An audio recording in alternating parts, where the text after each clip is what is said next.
بسم اللہ الرحمن الرحیم۔ میری امت میں یہ بیماریاں ہوگی۔ آج کی ویڈیو میں ہم ایک ایسی حدیث سنیں گے جس میں نبی کریم صلی اللہ علیہ وآلہ وسلم نے اپنی امت میں پیدا ہونے والی کچھ مہلک بیماریوں کا ذکر فرمایا۔ یہ بیماریاں صرف جسمانی نہیں بلکہ روحانی، اخلاقی اور معاشرتی تباہی کا سبب بنے گی۔ حضرت عبداللہ بن عمر رضی اللہ عنہ سے روایت ہے، نبی کریم صلی اللہ علیہ وآلہ وسلم نے فرمایا، جب میری امت 15 چیزوں میں مبتلا ہو جائے گی تو ان پر مصیبتیں نازل ہوگی۔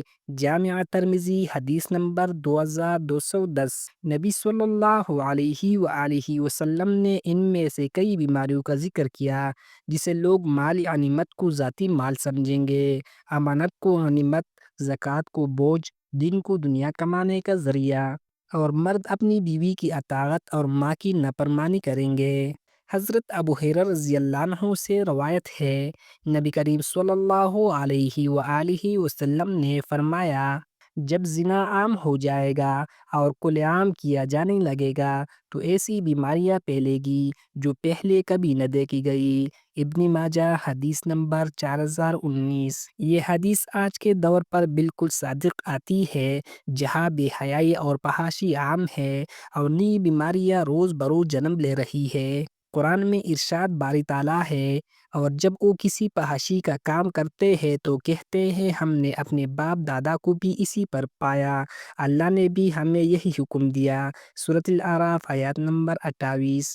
گناہ کو رسم یا حق سمجھنا ایک خطرناک روحانی بیماری ہے۔